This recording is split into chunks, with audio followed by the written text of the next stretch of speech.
Not like we have to pay attention to it. Yes, we do. I mean, I see right there and right there. How you doing? Do it. Oh, I'm gonna show this to the screen since you guys can't see it. Look at us. We got our own fancy background and everything. Ooh. Hey. Hey, that's nice. I've been busy. Look at you. Making it look all I'm pretty. professional. I do my best. I'm a professional too, I try but at for least. a very different reason. Do I want to know? Yeah, back in my drinking days, we used to call ourselves the professionals because we partied hardy. Back in the day, back when I was young. The first thing I thought of was Liam Neeson. The professional. I have a set of skills. Yeah, that one. I forget. What's the name of Taken? Jesus Christ. I couldn't think of the name of the movie. Taken 2, Electric Boogaloo. I love doing that. Every time it's to something, I have to say Electric Boogaloo, and then I get screamed at. Right. Or you say To the Streets, or you say Tokyo Drift. No. Okay, I've only used Tokyo Drift like once, but it's usually Electric Boogaloo. I like that one instead. Taken 2. Yeah, and for Taken 2 Electric Boogaloo would just be Liam Neeson trying to find his daughter in the middle of a 1970s dance club. He's got to dance his way out of there.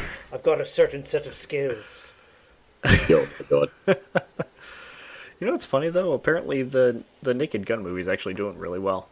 Good. He's It's about time that we got back to some actual comedy movies. yeah. Like I haven't seen a comedy movie in theaters in years.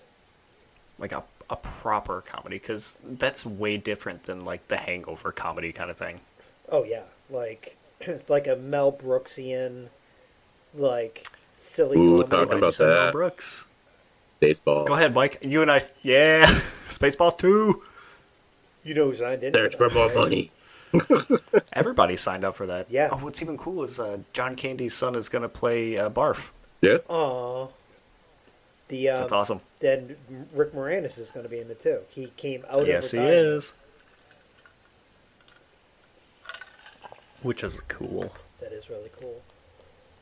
Yeah. All right. Do we want to start with book talk already? Yeah. Fill you in Fuck on yeah. Dungeon Crawler Carl. Yeah, I want to hear it. All right. So I'm on book 4, and the last thing I'm sorry, Mike. If you plan to read this, I'm going to ruin everything for you. They're really good books. I recommend reading Yeah. them. Okay. If you want, um, you can do earmuffs. Yeah. Take your headphones off. What books are you guys even talking about? Dungeon Crawler even say it. Carl. It's a hard thing to say very quickly, It is. but it's The alliteration gets you. Here, let me do this so that way. Have you ever heard of lit RPGs? I don't think so.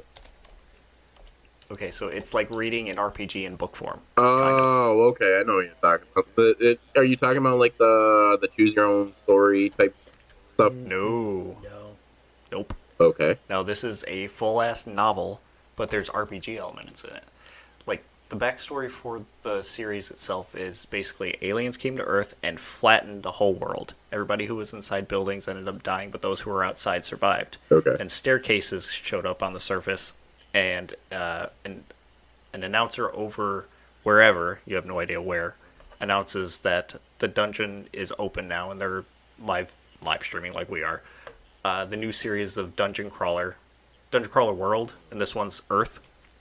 So Carl, who is the main focus of the books, was outside at the time, and he takes his cat down into the dungeon, and he's literally going through it, leveling up. He has his own stats and stuff like that. Oh, okay. It's really interesting. It is really good. It's so good. I've been listening to the audiobooks, and I'm on book 4 already in like a month and a half. Oh, Jesus. I love it. They are so good. And I am so happy that Lloyd is finally out of the damn picture. Oh yeah, so I love that part because they're like, we didn't do anything wrong. I know, that's exactly the part that I had stopped on, because he's like, I don't know what you mean. How did I do that? I just pet the doll there. I'm trying to figure out how he got the tab out of it when he left the room to make that happen. So The funny part is when you had said I hate Lolita, I was like, Yeah.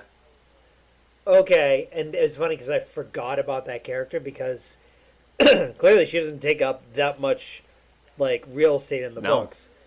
And Nope. when I looked it up, I looked up a Reddit thread on it, and basically somebody was like, I honestly thought you had put the Reddit thread in because they were like, I fucking hate Lolita. And everyone's like, don't worry, she has a huge redemption arc. She really blows up. like, like, and they go Nice. on and on and on about like, you have to keep reading. She becomes one of the best characters in the novel. And I'm reading it, I'm like, oh my god. oh, That I'm is fucking so, funny. I wanted to text you like, don't worry, but I was like, I don't want to make. I didn't want you to feel bad. She could be like, oh, Yeah. oh, I'm happy that she's gone. That was especially like during their next commercial or whatever they're filming for the aliens. She's just like going on a rant about how she hates Earth and the creatures there and all this stuff. I'm like, damn woman, what's wrong with you? I can't wait for you to get off. And then next chapter or whatever. Bye bye. it was funny too because I looked up on because again I completely forgot about her. I looked it up on because they have a wiki, and I looked it up on the wiki, and it didn't specify in her bio what happened to her. And I'm like, I think she's dead. And then I looked in Zev's, and I was like, and it was like she dies, and I was like, yes. There's you. Buckle in, man. I hope Zev is Zev.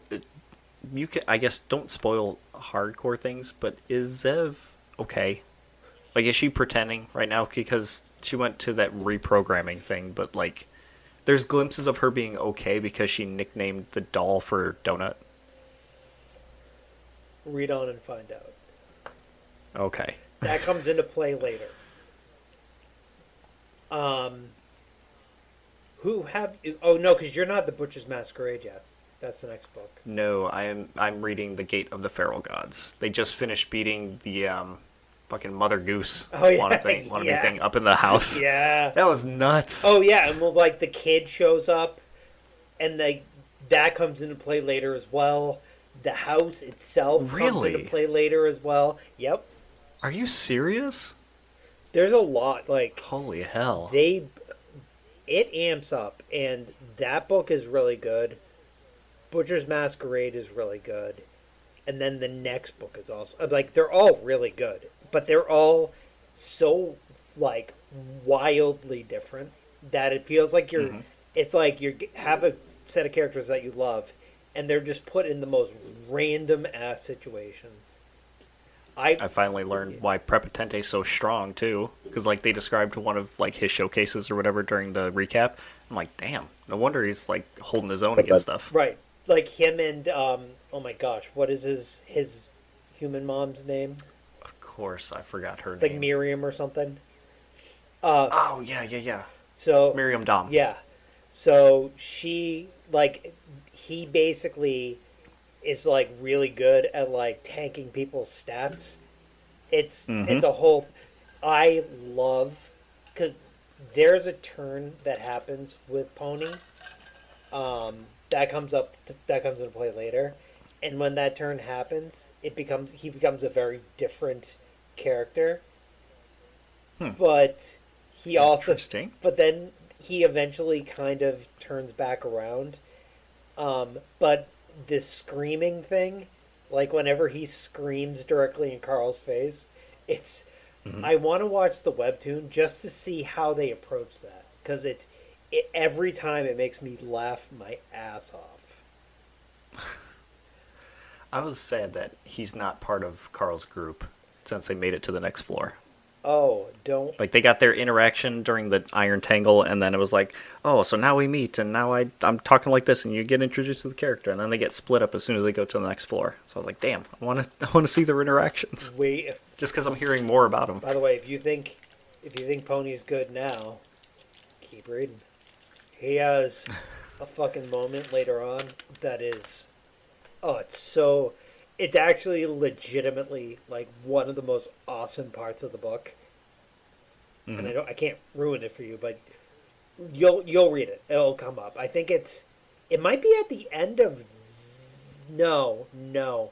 It's in the next book. Yes, it's in the next book. Okay. Is that the what's the next one? Is that the The- Bedlam Bride or is that the Butcher's Masquerade? Butcher's Masquerade. Okay, and then the Bedlam Brides is Yes. next. Oh no, it might be Bedlam Okay. Bride. That one. Whoo! Oh, Stop it! It's I can so only good. get so hard. unlike my dog. I'm gonna go back to that picture. I can throw it up on the screen really Yeah, quick. no. I mean, well, it's not going to embarrass him. So again, Yeah, how can you embarrass a dog? folks, my dog gets a lot of. He has a mail problem, and not MAIL, if you know what I mean. Not the He's USPS. getting fan letters all the time. Yeah. Fan letters in his pants. Oh God. So yeah, like. Oh God! I'm just about to. Hi, Mike. How you Hi, doing? Mike. He's just twiddling his thumbs, hanging out. Exactly. Can you guys please stop about talking about Disney Chronicles? To be fair, I honestly recommend start reading it. It's so good. I'm almost You know done what with would be book perfect two. for him? Reading the webtoon. Mike, you love manga and anime. Yeah. Read the webtoon about it. All right. It's essentially the same thing for book one. Do it. We can send you the link in our group chat. Please do. Okay, do we want to introduce this episode, or do you want me to give the mini game review of the game I'm playing right now? Let's introduce the episode and then we'll do your game review. How about that? Yeah. All right. We are redoing episode 70 because my computer pooped a bid and lost my file for 70. So this is going to be 70 round 2 Electric Boogaloo. Eh, If that's not Call back. not the title, then shame on you. If it's not in the title, it will be in the description. I'll make sure of that. All right. This is the Ramble Pack Podcast episode 70, and I am Adam. I'm Mike. And I'm Sean. And I've been playing Ghosts of Tsushima. Yes. So good. You called it earlier. So good. How'd you know? I just know, man. Like, that game is so fucking awesome. I'm watching and looking at screen. No. There. Uh-oh. Okay. I don't want. What happened? I don't want to ruin it for you. I don't want to ruin it for you. What? There's going to be a thing that happens in that game that will absolutely destroy you as a human person, and it's very sad. Oh no. Don't do that. It's already tough in the beginning with him learning about, or with you learning about his father and him taking over as Lord Sakai and all that stuff. Oh, that's nothing. That is Is that small potatoes that- compared to what goes that on? that is a slight ripple in the tidal wave of emotion that you're gonna get stuck in. I have a weird feeling about it, so I'm gonna ask: is it like the trailer that they showed when they first debuted the game, where it was Jin showing up, or somebody showing up to talk to Jin, and they have a fight No, for whatever reason? no. Okay. It has nothing to do with. You'll get there. You'll get there. Okay. I'm not too far in so far. I just finished the first fight against the Khan, where he throws you over the bridge, and then you get Nurse Bechdel. Well, you're Nurse Bechdel, you fight the guy, he throws you over the bridge, and then you're helping Yuna find her brother. Oh yeah, and Yuna's a great character too. Mhm. She's so good. Oh my god, That game is... I'm playing the PS5 version of it, too, just to make sure. That game is gorgeous. it's beautiful. It's legitimately beautiful. And That dog's going to fall off the bed. I know I'm waiting for it to happen. I'm actually watching it right now. I think we're good. Okay. Look at him. No. He looks comfy. He's so comfy. Oh, he's so cute. That game, that's one of the few games that I actually intentionally platinumed. It was so fun. I can't wait to play Ghost of Yotei, but I also don't want to get it yet. I'm like, I'm not gonna spend time playing it, so I'm like, I want to wait maybe in the middle of winter when it's like real snowy out and I ain't got shit to do. Buy it, play it, knock it out the park. From whatever, I still have to finish the DLC for Ghost of Tsushima first.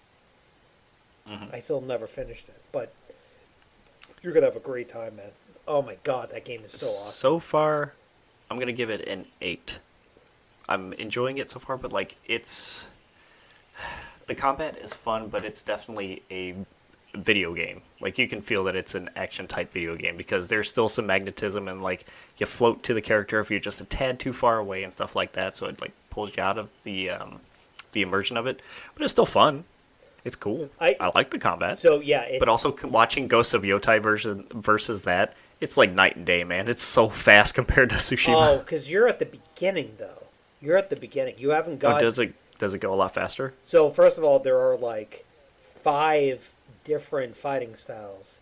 You have one. Right I did see stances. I still have one. I've got one stance and the bow, and I've got some special armor because it's the special version of the game or whatever. So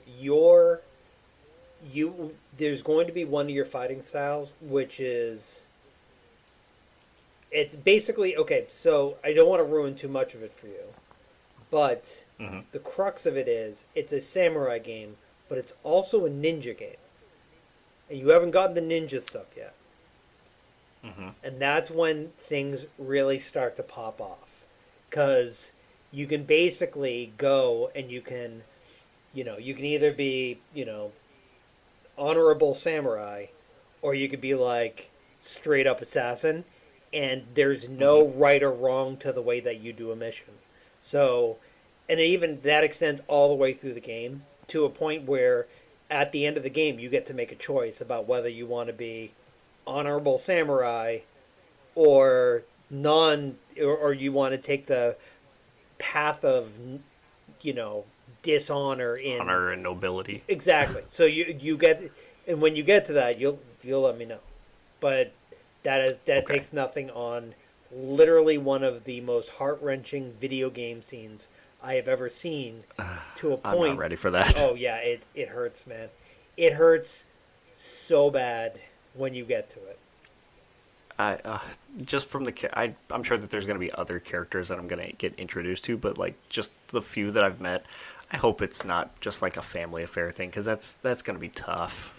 Especially considering like how close they seem and stuff. You'll get there. You'll get there, kid. Yay. Well, besides that, since I got emulators working, I was playing Makai Kingdom again. Ooh, what is that? It's made... Oh, fuck. Of course I forget who made it. But it's Disgaea. I think it's made by Nippon Ichi. That's it.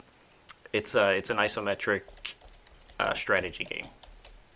The idea is like you're a badass overlord, and his kingdom gets destroyed, and he fuses himself with some sort of book that's supposed to be a prophecy book, and you're basically building back up from the ground up. Yeah. It's cool. They got the printies from Disgaea in it. Oh, Jesus. Yeah. See, Mike knows. Pretty power. Pretty dude. Dude.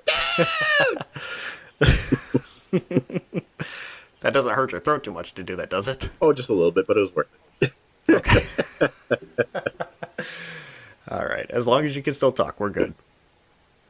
Well, since are you looking it up, Sean? Yeah. Oh, yeah. I knew it. Anyway, since we're redoing episode 70, we got some older news to talk about. One thing I'm going to point out, too, is just because I'm going to pick it up and I'm probably going to try to stream it from not from the PS5, but I will stream it on our channel for fun. Alan Wake is one of the games for October on the PS5's, what the hell you want to call it? What is it? Somebody help me. I'm floundering. The PS Plus games. Yeah, yes. That's what and, well, because this is a new episode, yes, actually, that's in my thing.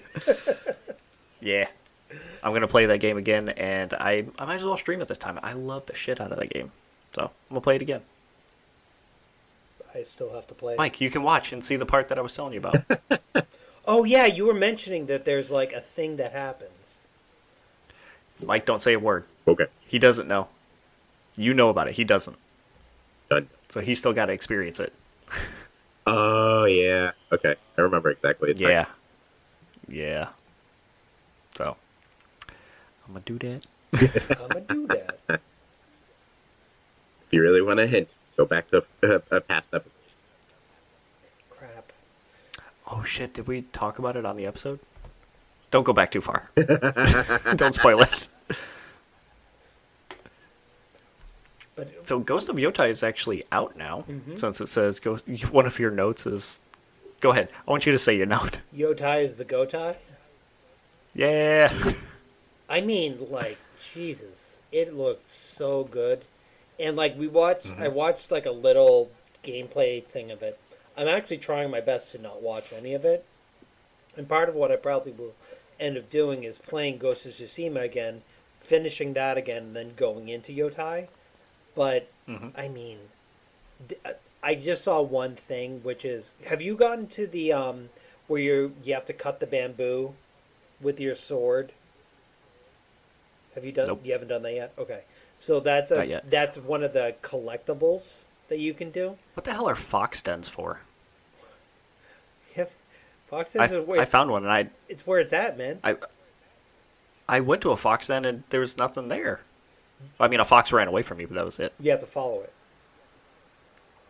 Oh. So when, I gave up on following it because I was like, I don't know what this is doing. I'm just going to go back to searching. so when you find the fox Oops. dens, one, you get like a collectible.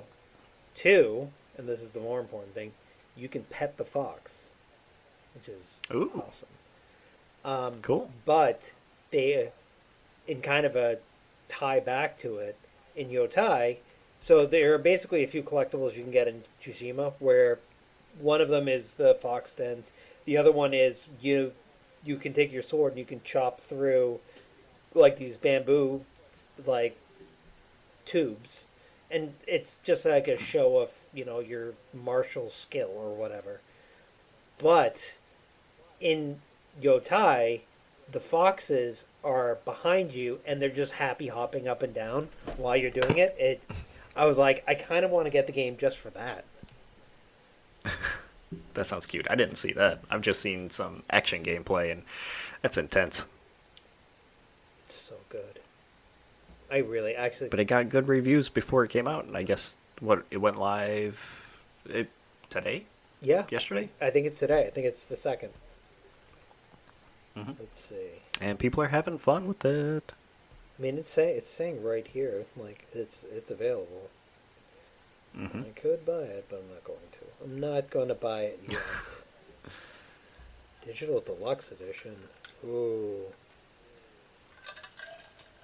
Like, here's my thing, man. Okay, like, would I pay $10 more for a game if I got some? Like, part of me is like, okay, so what you would get if you buy the deluxe edition is armor, the snake armor, whatever that is.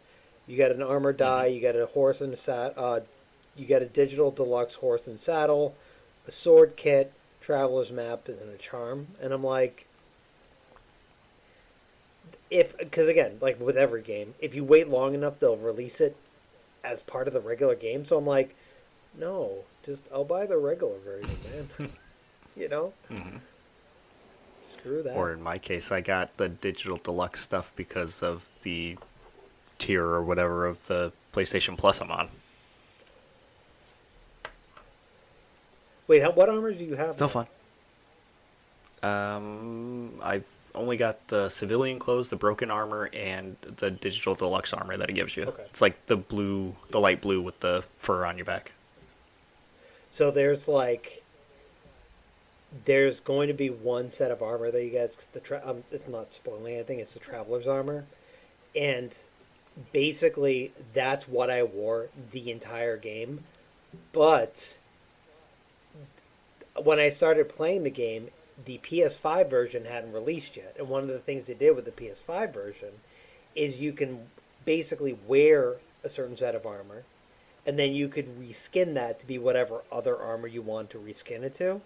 So Okay. you could wear like a badass set of like samurai armor, but you could wear like the traveler's clothes. The traveler's clothes is what I wore for like 90% of the game, because when you wear it, you unlock more of the map. And I got to a point, and again, we've talked about this before too.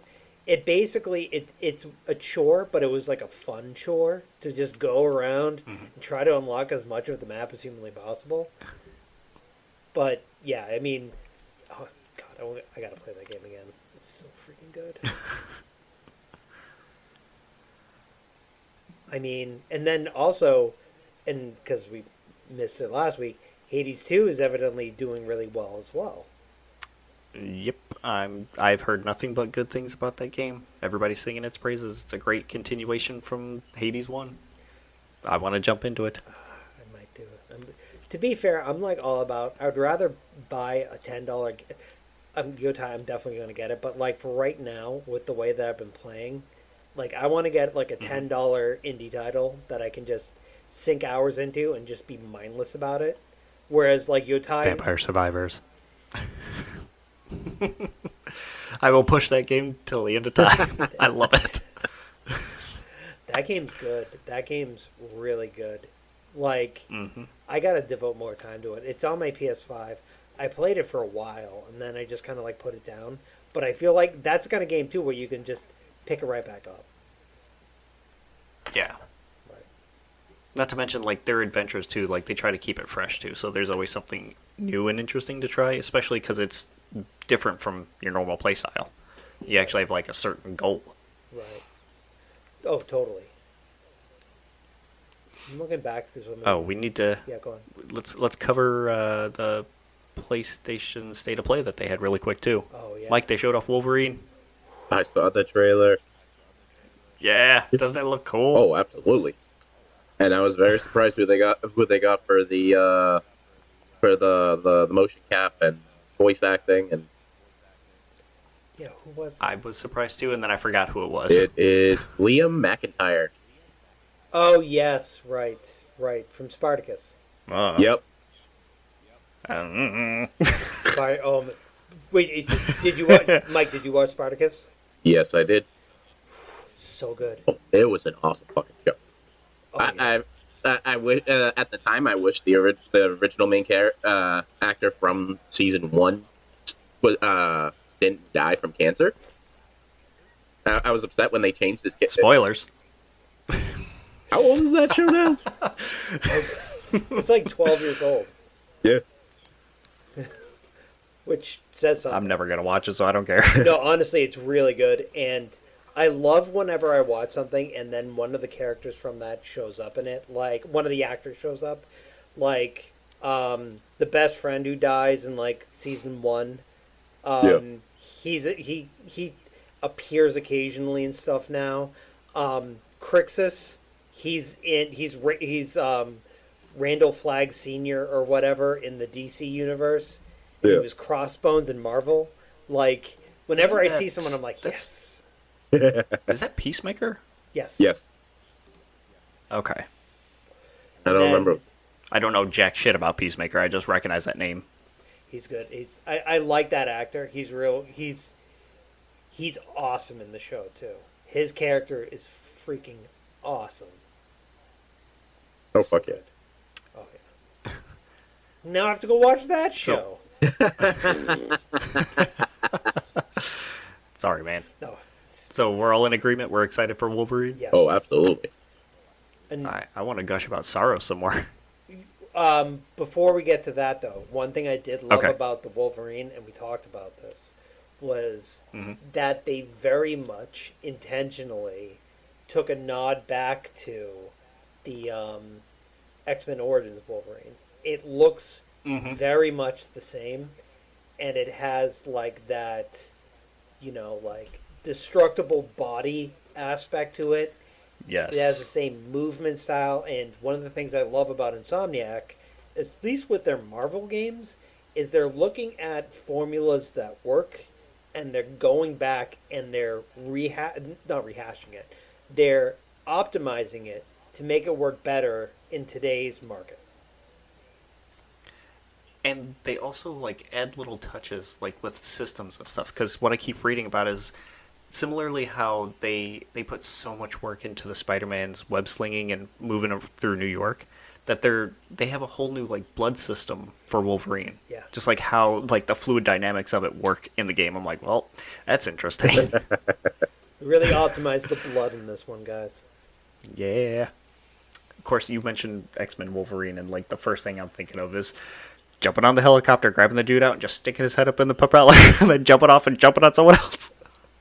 I love that X-Men Origins Wolverine, the movie, is like this kind of like it's like it's a PG-13 popcorn flick that everyone forgot, but everyone who played X-Men Origins Wolverine the video game is like, that was Totally nothing different. like the movie. It's like very mature. There's so much blood. Half of the time you're walking around as a skeleton because somebody hit you with like a minigun. Oh, it's so good. Need to go back and play that now. I know.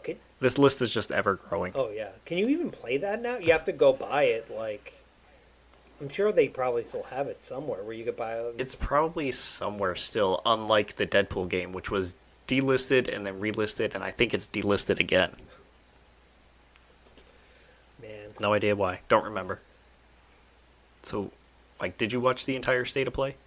I did not, unfortunately. Didn't have a chance to watch the whole thing, but I did manage to watch the Wolverine trailer. No, it wasn't State of Play. Never mind. I was going to say I also watched the Minecraft Live. But that was not part of State of Play. Nope, that was its own thing. Yep. That's all good. You're our resident Minecraft man on the street. Apparently, what the fuck? Nothing wrong with that. No, but Keep us informed. if you asked me this question a couple of years ago, I'd be like, "What? You wouldn't catch me dead playing freaking Minecraft." And Man, I haven't played Minecraft in I think it's been a decade. Me and my buddies used to, when I worked at my previous company, because no one paid attention to what we did, we'd all bring in our laptops and we would make a LAN and then just play Minecraft in like a server that we had in the office for like 2 or 3 hours every day. Oh man, that was a great job. Just team building skills. exactly. There you go. Go check out some of the trailers for Saros. It's gonna be so fun. Do you know Returnal by chance, or does it sound familiar? I look it up. Returnal, and of course, Housemarque is the name of the developers, the studio that's making it. One of my favorite actors, Raul Coley, is the main character of Saros, and it looks so good. What is he in? He was in iZombie. He is in the Mike Flanagan horror movie universe on Netflix. Like, what was it? House on Haunted Hill. Oh, yeah. And, of course, I'm forgetting the other one that was, like, everywhere, but he was the sheriff in it. Okay. People can help me out. But he's a great actor. He actually was in an okay movie recently, too, but that's beside the point. He's ventured off into, like, video games. Like, he was voice actor for one of the new Gears in Gears of War. I think it was 4, maybe. He did really great in that. He was the main character in Warhammer Boltgun, which that game was really cool. It was like a throwback to old boomer shooters. Great game. Recommend trying it. Now he's playing a full-fledged character in Saros. I don't know what his character's name is, but the game looks great. It does look good. And it looks like it's a hell of a lot more accessible than Returnal was. Really? So Returnal was just difficult in general, and you're kind of, like, when you unlock the next biomes or the next levels, you're kind of shooting yourself in the foot if you take the traversal to that, because then you're not going through the level and getting upgrades and things to your character. Whereas this one, right off the bat, your character's got an extra shield, you got a little bit more movement, you got options for weaponry and things like that, so it's a little more forgiving. Right. Is it going to be the same type of roguelite that Returnal was? Yes. Yep. It's not in the same universe. It's another one of those... No, I think it's its own story from what I can tell. But it's another one of those... This is... Well, it's not a... I don't know if you would consider it like a death resets things, because in Returnal, yeah, you die and then things reset. But Saros, it's more when the sun explodes, things get reset back to a certain point. I missed something. When the sun explodes? Is it like a... Yeah, and like one of the first trailers, like it's a big old orange red thing in the sky, and like talking about when the sun explodes, something happens, and then there's that big character that comes out with all those little orange balls. Did you just describe the sun to me? Tell me about this sun. You know the big orange thing in the sky? When it's not there, some people it gets worship scary. it, you know. Sometimes the other... I'm sorry, I didn't know if you knew what that was. Sometimes the big white thing at night goes in front of it, and then the sun goes away. Oh. All right, thank you. We're done for tonight. See you guys later. And what's funny is I'm listening to that explanation. All I'm thinking is the time travel episode in Futurama where they can only move forward in time, so they end up going to see the end of Oh time, and then yes. everything collapses back, and everything's just cyclical. It's just a big circle, and like Oh, they keep yeah. missing it, so they're Yeah. trying to time it to stop at the right point. Yeah, pretty yes, I fucking love Futurama. Dude, all my DVDs are downstairs. I've got all the original series of them. You I are love Futurama. you are old because you have DVDs. We have DVDs of The Yeah. Simpsons too. We're in the same boat. Like I love Futurama, but Futurama also has those heartbreaking ass episodes. You know what I Oh mean? no, Like, the doggy! oh god, The that dog, one. That was Fry's butt worms or whatever they were. Fry's brother. Oh no, that was bad. Oh yeah, that one was a good one too. Leela finding her parents. Yep. Leela, and this one isn't sad, but Leela getting married and it's just basically an extended married with children. Like, Oh yeah, homage. yeah. Oh, good stuff. Or like the Star Trek episode wasn't sad, but that was like typical nerd stuff. It was a Star Trek episode? Yeah. Oh god, I got Like a giant gas cloud or alien thing was a giant nerd, and he was keeping keeping the heads of the Star Trek people alive, and he gave them bodies so they could reenact episodes that he really liked, and him and Fry were going back and forth with who knew what better. I really have to rewatch that entire show because I Yeah. completely forgot about that one. It's all good. State of Play. So yes, Soros was good.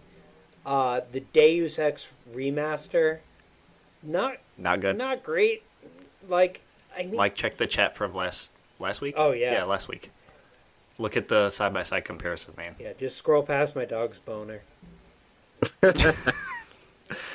Kitty car! It's gonna be a theme to this episode.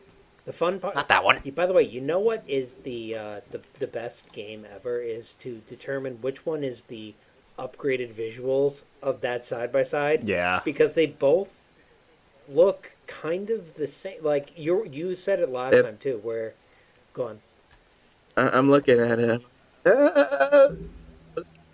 If you're gonna remaster the game, you put a little more effort into it. That's basically what I said. Like, I don't mind the idea of like, does it need to be a full on remake? No, but like, come on, man. Like, you made a game that was from what, over 20 years ago, looked like a game that released what, a little less than 20 years ago. Great, cool, yay. You know, we have generative AI now. Like, I think you could do a little bit better than, like, as you had said. That's a dirty word in the game industry, Well, though. I mean, the level of technology we're at is you can make things that are photorealistic with just a description, and this game looks like it came out in 2004.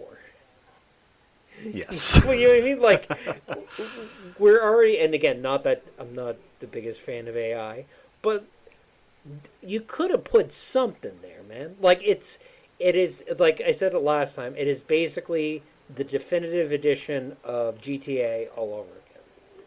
It's, you put, like, a little bit of love, and not enough love to actually show that you cared, into this game that defined an entire movement of games.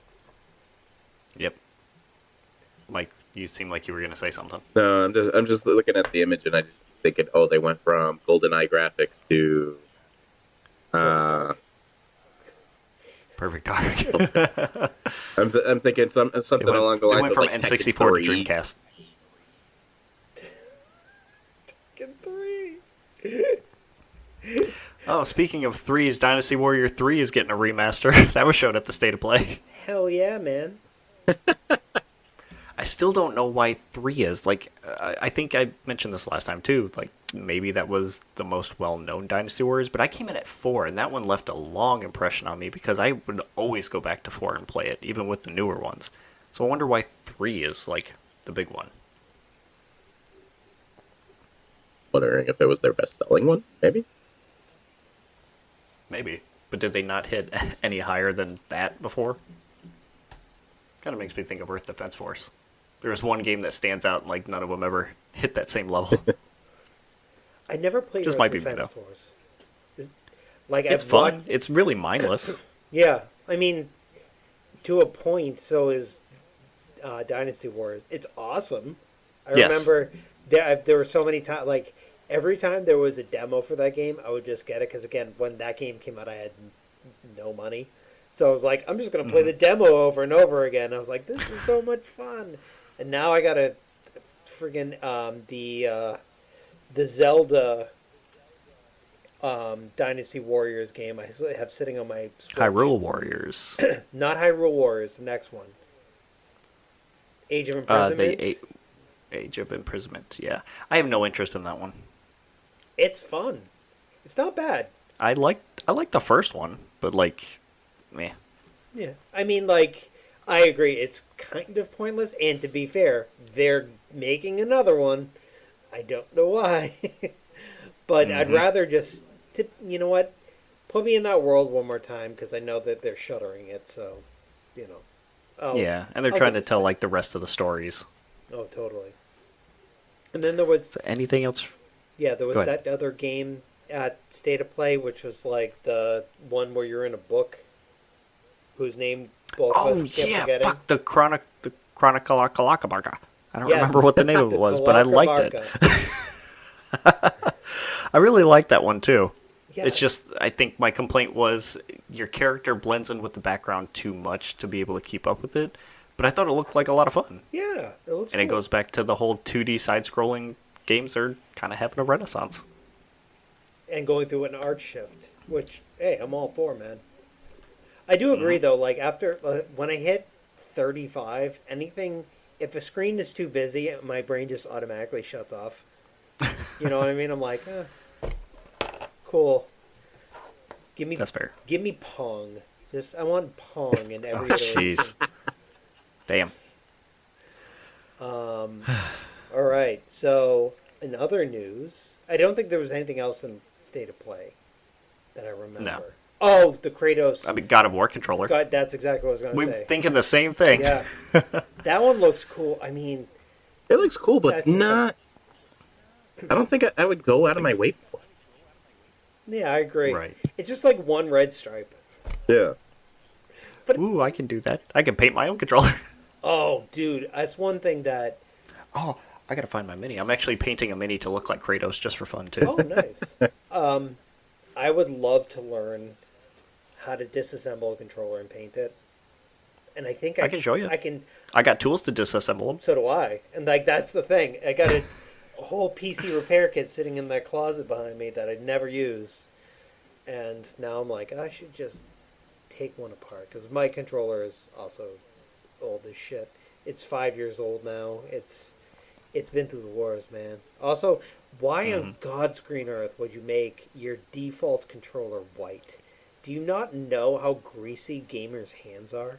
Like my controller looks like it was like dragged behind a horse in like the Wild West. How is that possible? My PS5 controller is still sparkling white, and I play it occasionally. Yeah, but I got greasy hands, man. I got oily skin. Oh, I'm sorry. You're a capital G gamer. No, it's not. That has nothing to do with gaming. It has something to do with my horrible, Gross. horrible upkeep of finish my that body. Gross. The fact that I ate an entire box of Cheez-Its Not in making a it any day. better. Oh my god. So since we were mentioning Legend of Zelda and Nintendo, Mike, did you hear the news about what's going on at Nintendo? Okay, what now? They defeated Bowser. Oh yeah, Yeah. that was actually one of the topics that I had on there. I actually read about that last week. Was actually supposed to be one of my talking points for last week. I didn't end up Kind of coming crazy. on. It's all good. I think me and Sean both had it on our list too. It was that important. We had to talk about it. I mean, like we talked about, like there was no, like he was fine. He was, Yeah, there was not really anything of note. yeah, like The only thing that we could take away from it is his name is Bowser. Like, you can't get And that was his claim to fame. right. Like, that's like if the But president of it's also PlayStation was named Nathan Drake. You know? Oh God. It's also hard to like follow up with Reggie Fils-Aimé though.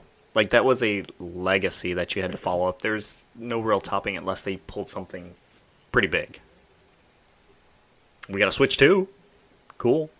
Got it right over He there. maintained the status quo though and didn't really rock the boat too much. I guess we can give him the credit for doing all the emulated devices on the Switch. Where we got what Sega Genesis and 64, NES, Super NES. Now the GameCube is one of them too. So that's cool. I want to say Game Boy and Game Boy Color's on there too. Game Boy Color, Game Game Boy Boy Advance, Game Boy, yeah. Yes, sir. Game Boy Color's on there too.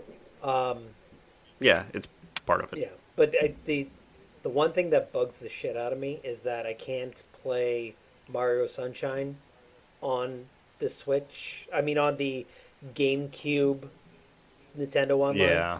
I'm like, dude, You come can't on. buy it now anymore either because they did that weird thing where you can only buy that collection for a certain period of time and then that was it. So if Right, you they want just- Galaxy and Sunshine or whatever, Yeah, you had to get it then.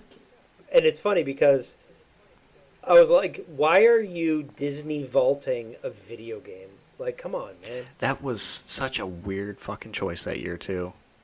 Like I have no idea what they were thinking besides just celebrating some perceived milestone for Mario. I guess. And then, Mike, wasn't that the same year that I got pissed off because they did like absolutely nothing for Legend of Zelda Yep. except for like Yep. an old Game and Watch and stuff? I was like, what the fuck is this? Right. I Literally, remember that. the one I was pissed. what Link and Zelda like is one of their flagship properties, and they're like, yeah, it happened, and everyone was speculating. They're like, oh, we're gonna get Twilight Princess HD. Nope. Oh, we're gonna get something. I want Nope. it so bad. I would love that so bad. I mean, like, think about how little they would have to do to just release a Majora's Mask and Ocarina of Time dual Nintendo Switch game at a full $60. How many people it would buy fly it? off the shelves. Right, and not even including Twilight Princess. Right here.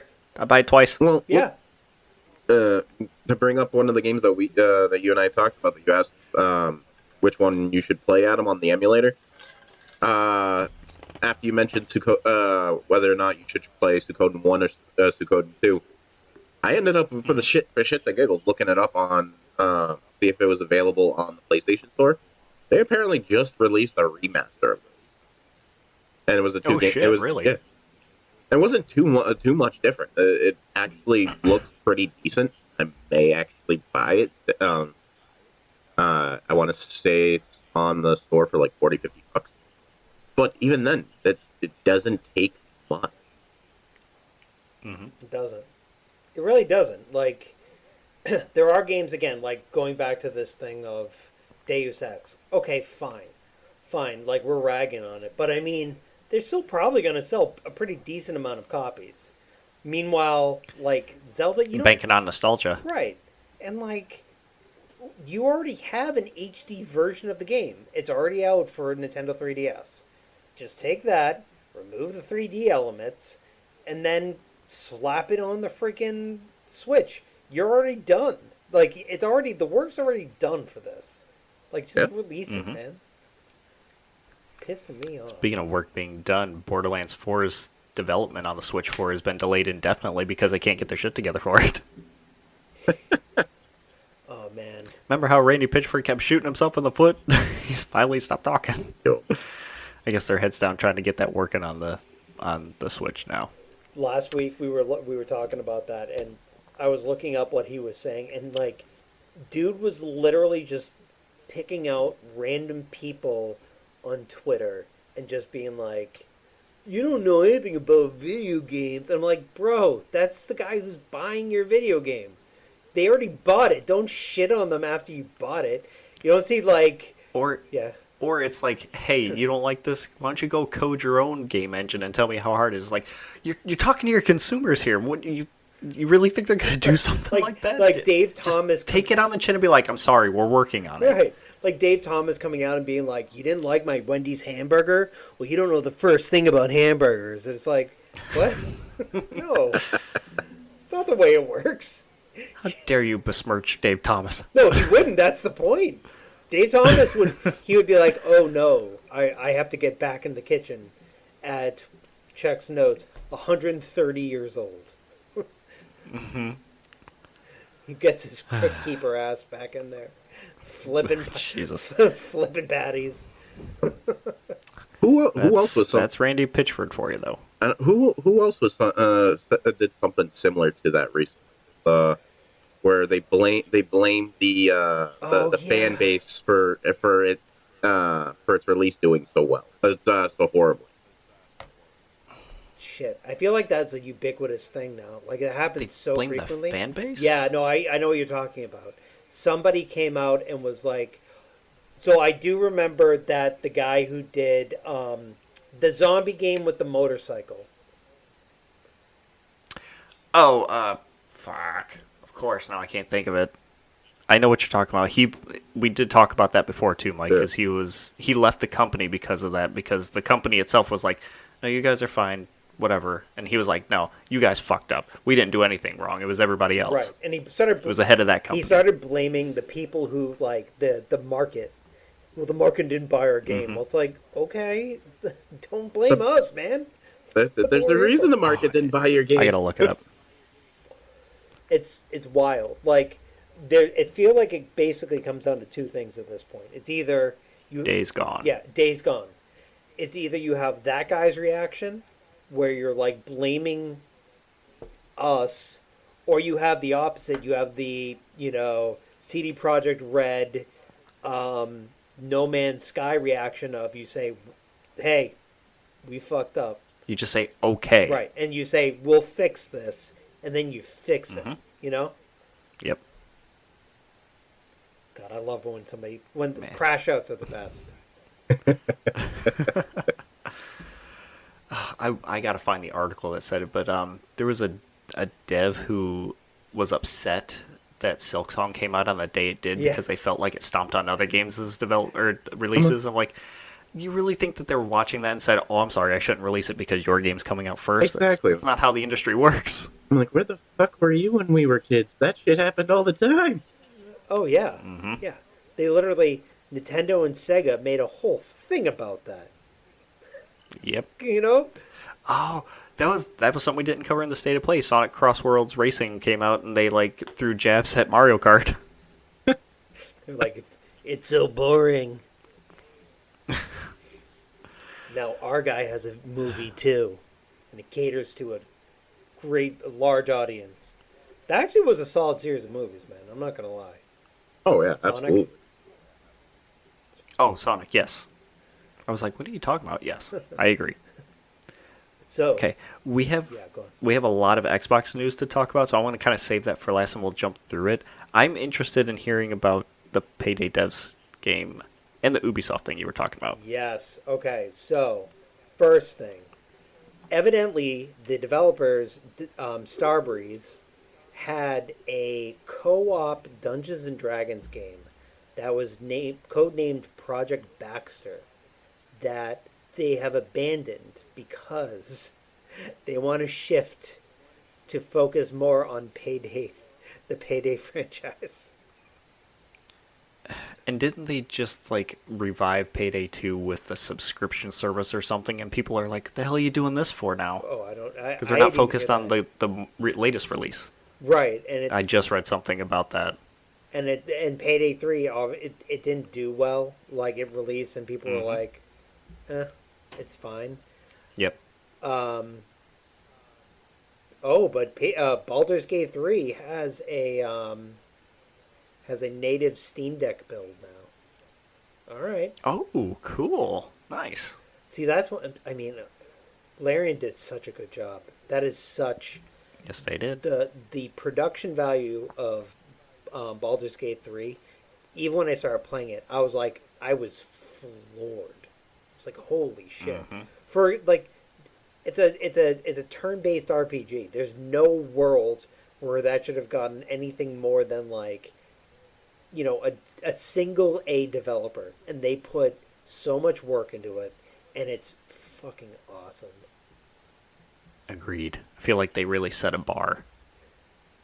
On a positive note, the developer of Jedi Survivor is doing a D&D game as well. Interesting. That's the.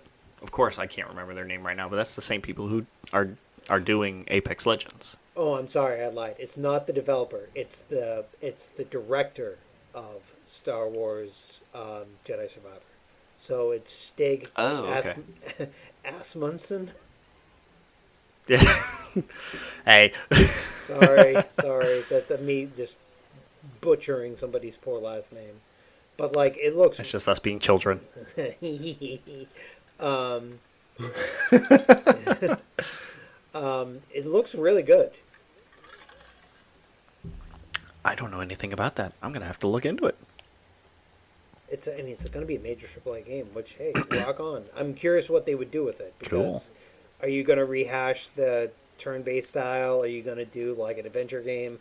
Any way you go with it, there's so much untapped potential with Dungeons & Dragons. It's like Warhammer 40K. It's like there's so much you can do with it.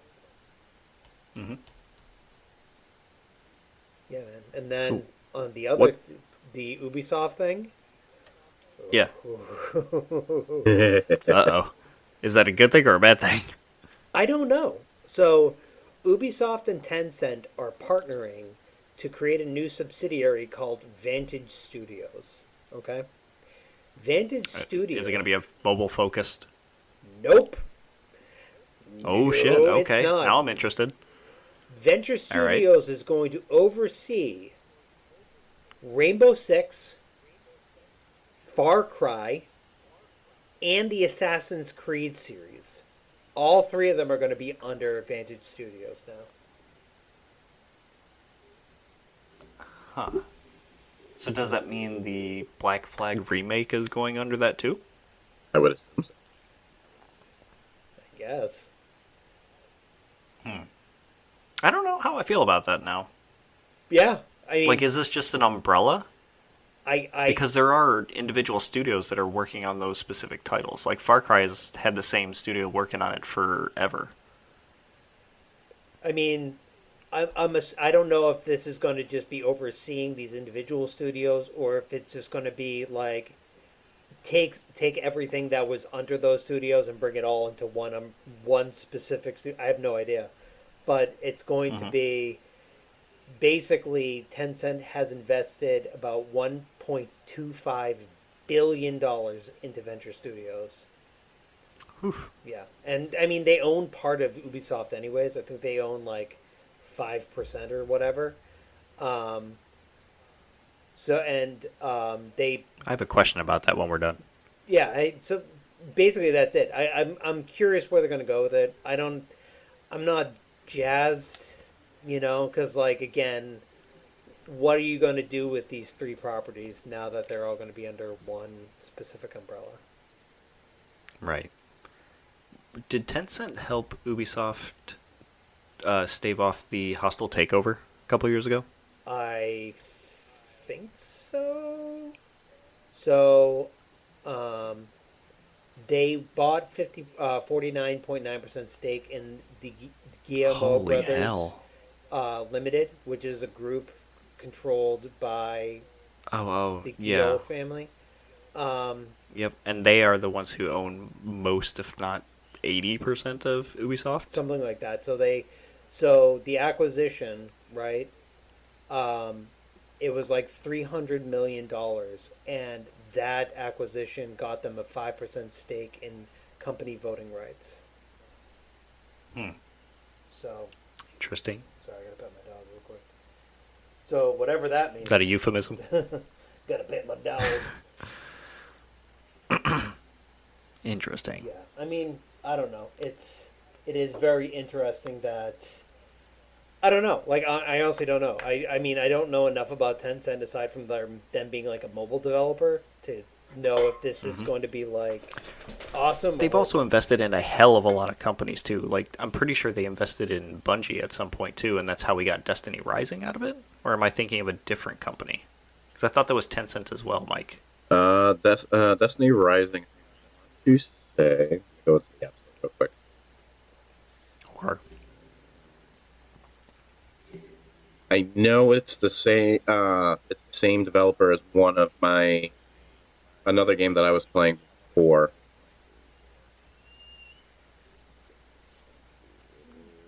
NetEase is the one that does. NetEase. Yeah. That's the one I'm getting confused with. Okay.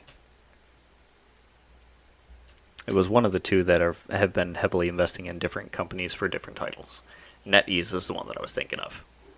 I think we're going to end up seeing a lot of that. I mean, mobile gaming. We talked about this last week with the data that you had pulled. Mobile gaming is the biggest market. I can actually read some of that off right now. I still got it up. Yeah, I mean, again, if you like, yeah, read it off. Like honestly, read it off, man. It's interesting, like how everything kind of pans out, depending on demographics. All right, Mike. Have you ever heard of the ESA? Sounds familiar. Good, go ahead. The Entertainment Software Association. Yes. They have just put out their big old PDF called "The Essential Facts About the U.S. Video Game Industry." Okay. Speaks to me, obviously, because that's kind of the work I do, statistics and all that fun stuff. It has a huge breakdown of different types of gaming categories, people, age ranges, all that fun, happy shit. And like the link is in the notes. I suggest you go read it. I'll put them in the notes other places so people can read them too because it's super interesting. Just to quickly go over it, some of the handful of things that I pulled out of that were 64% of American households reported playing at least an hour a week of video games. It's not bad. Yeah. 64% of the U.S. alone. I'm sure that it's probably way more over there in Europe too because the handful of people that are playing video games now, even more so. The average age of those who play video games is 36 and have been playing for at least 18 years. So our crowd, got it. Yes. I'm going to say that female gamers' numbers are rising. Hi, Snow. Do you want to take a guess what the percentage between male and female gamers are? The difference, or The percentage. out of all gamers, I would say females at high 40s at least. You're not wrong. 47% female. No shit. Okay. Yeah. 52% male. What was really cool, too, is apparently that, like, people who play video games have pretty much a sweeping agreement that 78% of U.S. adults agree games can teach problem-solving skills, among other type of skills as well. But 78% was the highest for problem-solving. Not bad. Mobile games, of course, are huge. 82% of quote-unquote gamers played on a mobile device, compared to 47% console and 45% PC. Think about it. Like you said, the majority of the players are our age group. We don't exactly have a lot of time to sit there and sit on a console, but we always have our phones on. Yep. Here's a fun fact, just in case anyone complains about video games and being violent or whatever. 49% of games released fall under the ESRB's E for Everyone category, compared to the 12% for mature games. Yep. Yeah. And there's a ton more of like breakdowns and data and stuff like that between like Gen Z, Millennial, all that kind of shit too.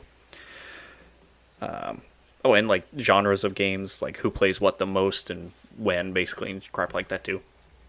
It's really interesting. Give it a look-see. Snow bothering you? Oh, he's digging his claws right in my back. Oof. Downside to him wanting to be a parent. All right. Do we want to get onto the bad news? Oh yeah. The Xbox-centric news? I don't even know. Well, I guess we should start at the very beginning. So, what was it, last week? I believe, is when they announced that they were changing the suggested retail price of their consoles, and I think this was based on macroeconomics. They were at least increasing all the different consoles by at least $50.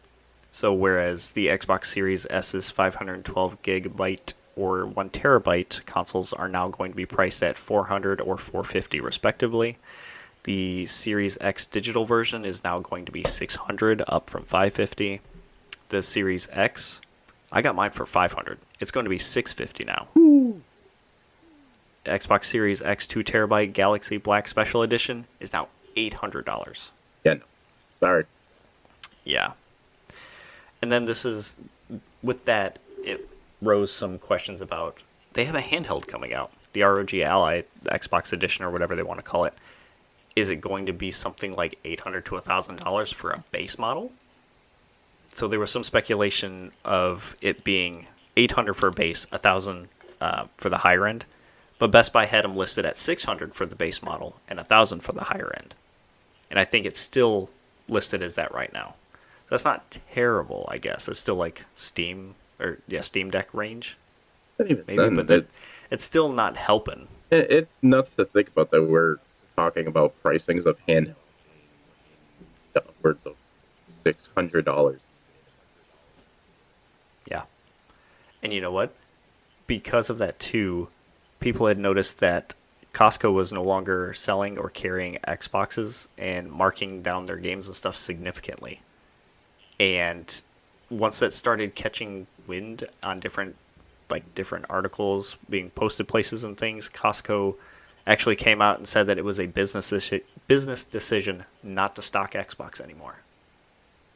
Not a good look. I'm very curious besides the pricing. Right. Well, remember what we were talking about earlier today? Was it today or yesterday? One of the two. Oh, yeah. It's not helping anything. Okay. Because it's just one bad business decision after another for Xbox. Because now they first made a change to their reward section where they were not allowing people to, how do I phrase this? They were not enabling people to, I am losing my words. You couldn't turn in the reward points for Game Pass monthly subscriptions. So whereas on the reward section, you buy stuff in the Xbox or the Microsoft Store, you get rewards points on your account based on how much you spend. On the Bing's website, you can do quizzes and stuff like that to earn more points, and then you can go into the reward section and turn those points in for gift cards for different coffee places, different food stuff, different random gift cards, or you can do it for the Xbox Store, the Microsoft Store, blah blah blah. People would usually turn those points in for the Game Pass subscription, whether it's 1 month, 3 month, up to a year or whatever. They made a change to where you can't do that anymore. You can still turn it in for points, and then turn those points into the Game Pass subscription as far as I'm aware. But they turned off the whole Game Pass subscription thing. And we just found out that there's a reason for that. And that's because they have changed their subscription tiers for Xbox Game Pass entirely.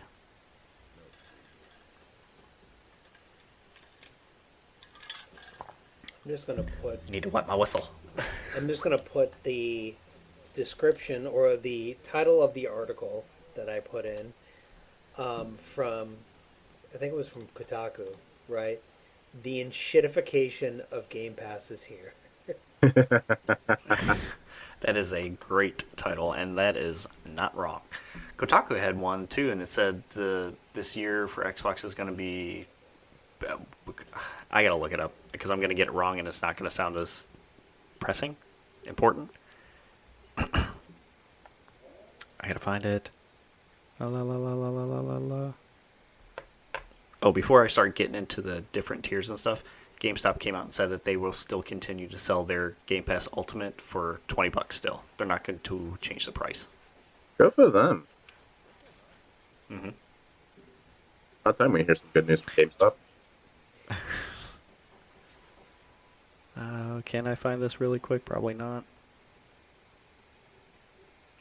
That's all right. They basically said that Xbox is going to be known for one thing this year, and it's greed. Yeah. And this isn't going to help. So they're changing their Game Pass subscription to be 3 different tiers, and they're trying to give you as they put it, better value from them. They have the 3 tiers are now going to be known as. Oh, goodbye, Mike. It's going to be known as Essential, Premium, and Ultimate, where the Essential is going to be $10, the Premium is going to be $15, and Ultimate is now $30, up from I used to pay $18, but we'll just round it up to $20. For the Essential tier, which is the $10 tier, you get what they call a curated library of games, which I think before it was 25, it might be 30 now, maybe even 40 games, but it's only those games specifically from their library of games. And then access to online multiplayer. They open up cloud gaming for those tiers, and you can earn up to $25 in rewards from just playing those games. For the premium, same idea, except a quote-unquote broader category. They listed it as 200 plus games, 40 quote new games, online multiplayer, cloud gaming, and you can earn up to $50 in rewards. And now I think they expected this to be a value to people, or they were expecting people to jump on this because they were adding so much more to this higher tier, where Ultimate is now 400 plus games, 75 or more day one releases, where that used to be just a given. You get Game Pass, day one releases, you could just play them right away. Now they've locked that behind Ultimate. An additional perk is you get 1,000 V-Bucks for Fortnite, which I guess is a $12 value or something. Or maybe I was misreading that, and that's what Ubisoft's catalog is. Yeah. But that with this, you also get access to Ubisoft Plus's classic catalog of games and EA games.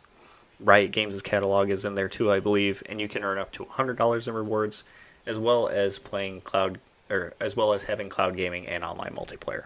Yeah, I mean, so here's the thing, I'm on the second highest tier for the PS Plus, which is $15 a month.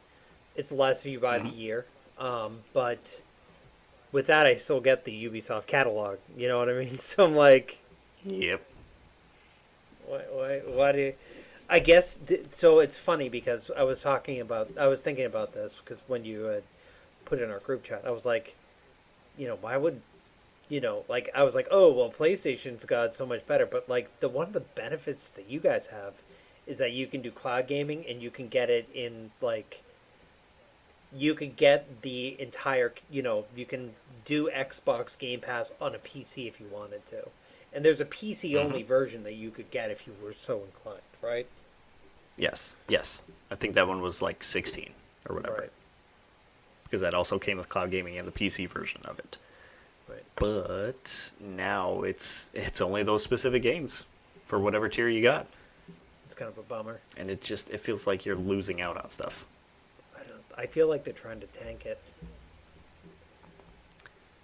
I feel like they're definitely playing catch up at this point, but I would like to see where they're getting their numbers, because I understand having to make up money on the back end for missed sales and stuff, but this sucks. It's not good consumer decisions. No. And it got so bad that it actually so many people were changing or canceling their memberships that it actually crashed the cancellation page. Oh man! What does that tell you? Oof. I mean, yeah. I have a feeling that we're going to see more of this, especially if Xbox does it. I mean, there really is only one way it's going to go. It's probably going to go up for everyone. You know what I mean? Nintendo's probably going to increase their... And I think that's ubiquitous for all streaming services as well. They're all just going up. And you're not getting anything more. Maybe. And I say maybe because PlayStation adjusted their prices to be kind of pricier at the forefront when Game Pass was coming around. And Game Pass was absolutely the best way to get more bang for your buck. But now the tables have absolutely turned. Right. But again, the thing about the PS Plus is that you can only play it on a PlayStation. So if you don't have that console, Yeah. Yep. But I mean, you live, you learn. I remember back in the day when you didn't have to pay to play online multiplayer. That was. Yep. I remember when that changed. I was like, man, this is gonna tank the game industry. And now I'm like, okay, well, it's $5 a month or whatever. It is what it is. Speaking of, Tanking? not even tanking, but corporations being corporations. The end-shitification of another Yeah, studio? yeah. So, what happened to EA? Oh fuck. What happened, Mike? Uh, apparently, the Saudi Arabia. Yep. For how much money? Was it? 55 billion. Woo! Yeah. Between I told you guys it was a cadre of investors, but I guess it was 3 different investment firms or different companies that did it. It was a pure cash buyout, apparently. They're being acquired by PIF, which I did not write what that stands for, Silver Lake, and Affinity Partners. PIF apparently already had an almost 10% stake in the company to begin with, so they're rolling that into the acquisition from them, and they're planning to take EA private. So, as a buyout, all the stakeholders or all the stockholders are going to receive $210 a share, which is about a 25% increase from their original 168, 169 per share or so. But after that, it's going to be full private, and the expectation is that it's going to cause a huge ripple in all the EA companies where there's going to be mass layoffs and closures and stuff. Right. Not to mention that EA, through all this stuff, they're getting a loan through JP Morgan and somebody else for the additional 20 billion, which they think is actually going to be like 18 billion up front. But because of the difference from what the company is valued at and what they're getting to offset that, they are going to be on the hook for about $20 billion in debt, which is where a lot of the layoffs and closures are probably going to try to offset that from.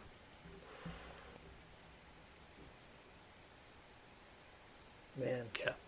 And this comes way of Bloomberg and Jason Schreier and all that. I wonder if they're going to start getting rid of some of their IPs. Why does this sound like Embracer Group again, Mike? Got to make up money somewhere. Pretty much. Well, hopefully they have their deal in writing instead of just trust me, bro.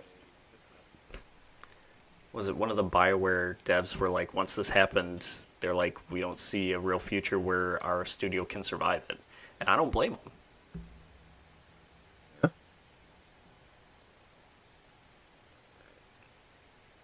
I see Sean's eyes moving back and forth. He's scanning the No, pages. I'm reading. It's funny.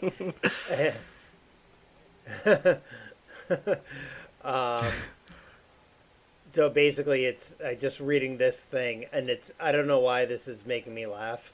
I'm just gonna put the whole thing into here, but basically, it is just a list of words where it's like cautionary statement about regarding forward-looking statements. Yeah. Statements including words such as anticipate, believe, expect, intend, estimate, plan, predict, seek, goal, will, may, likely, should, and could.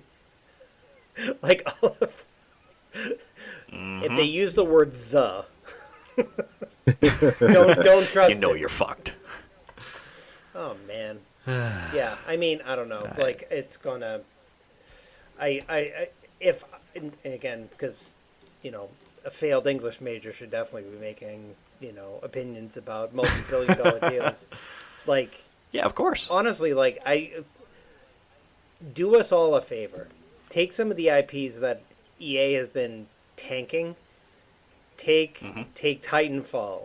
Take freaking oh my god. The I almost said Dead Space, but not Dead Space. Dead Space is one of them. Dead Space is one of them. The Shepherd. One with Shepherd. Oh, Mass Mass Effect. Effect. Thank you.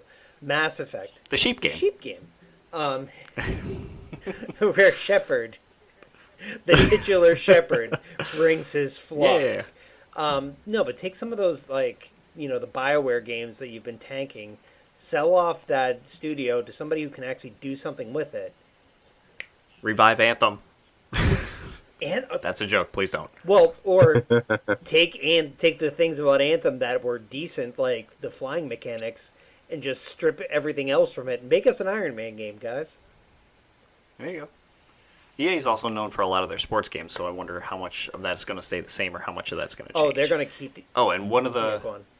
yeah, I was just going to say one of the things that I saw people were talking about were Battlefield 7 is going to look really weird when it comes out.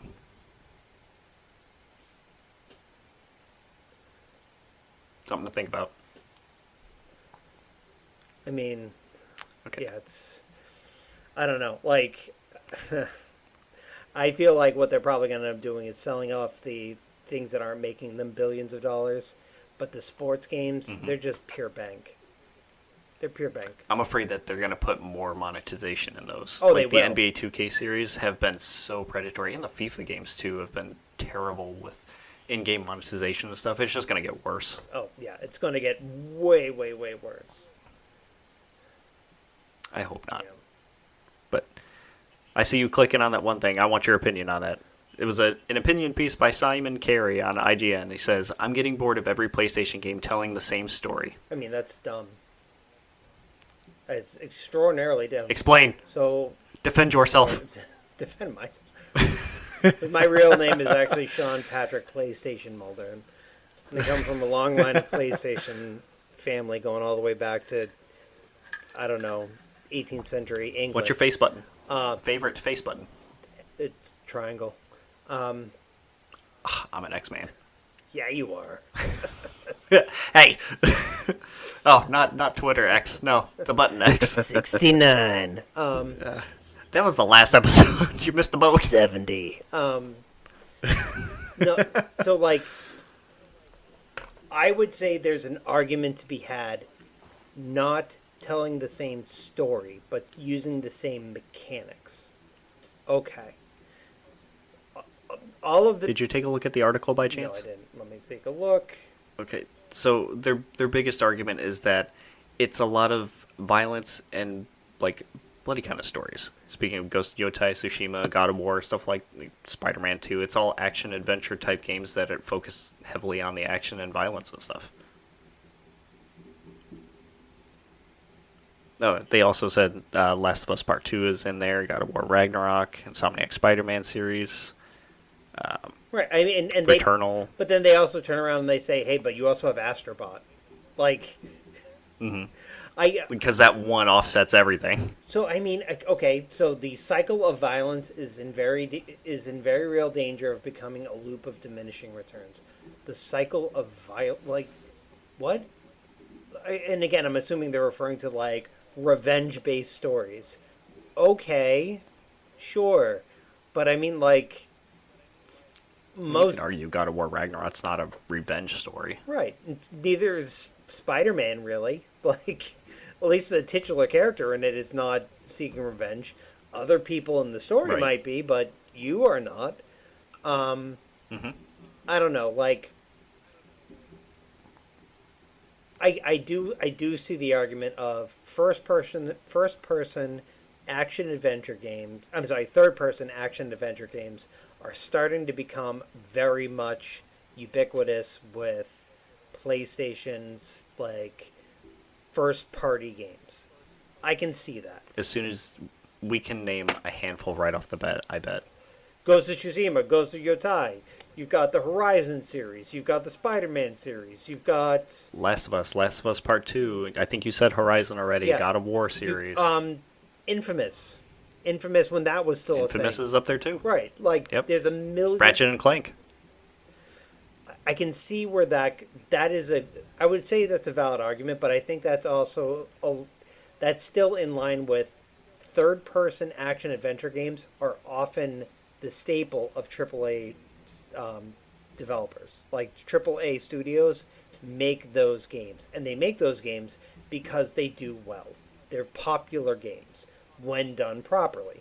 EA, okay, Assassin's Creed. Far Cry, though it's first person, still is a large open world. Hang on. EA is not Assassin's Creed. That's No, I'm Ubisoft. sorry, Ubisoft. I have EA on the brain. Ubisoft. So you have Ubisoft. Yeah, right. But you know, you like again, Assassin's Creed, like I just said. But if we wanted to bring EA into it, again, Mass Effect.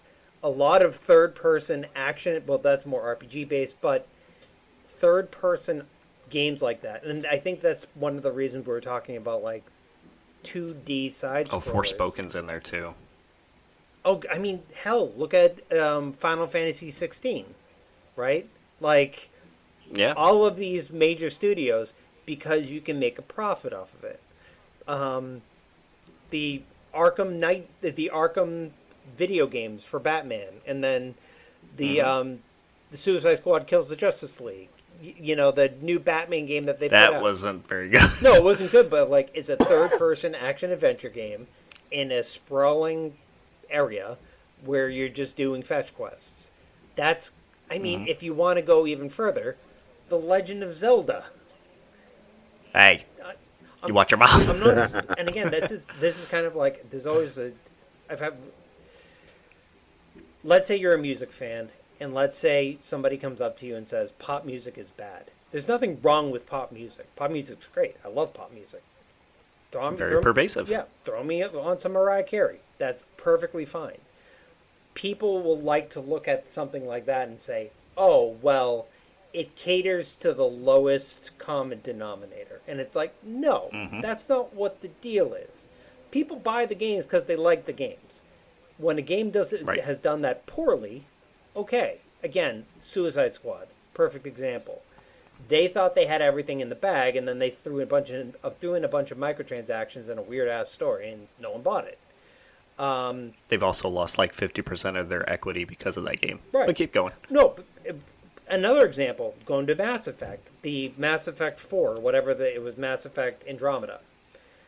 That did horribly because, again, they took the thing. I enjoyed it. I'm not saying it's bad. It just didn't do well because the overarching market liked the things that were done in the original Mass Effect trilogy, and they saw this new game. It's tough to follow something that wrapped up too. Like, look at Bungie's fall off since it wrapped up their 10-year saga. Oh, God.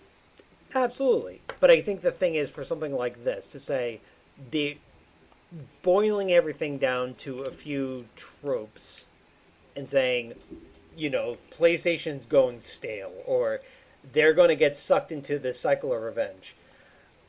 Okay, I guess. That's an opinion. I mean, but again, I think that you would have to break that down into the entire video game industry, because revenge stories do well, third-person action adventure does well. It just kind of is what's on the market. Mike, same question. Your turn. You have the floor, sir. What was the original question? Do you feel like that's the case for PlayStation? Honestly, I don't see why this is an issue. I agree with Sean. It's not. It's a non-issue. Where have you been? Whoever wrote that That's why it's an opinion piece. That's an opinion piece. But at the same time, actually put some effort into it, because how many stories? Let's not even go into video games. Let's go into media in general. Television, movies, books. It's people enjoy that type of stuff. Kill Bill. Yeah. Bloody Tale of Revenge. I don't know him. For fuck's sake, we can use. We really want to go really, really old school. Let's go Hamlet or fucking Oedipus. Yeah.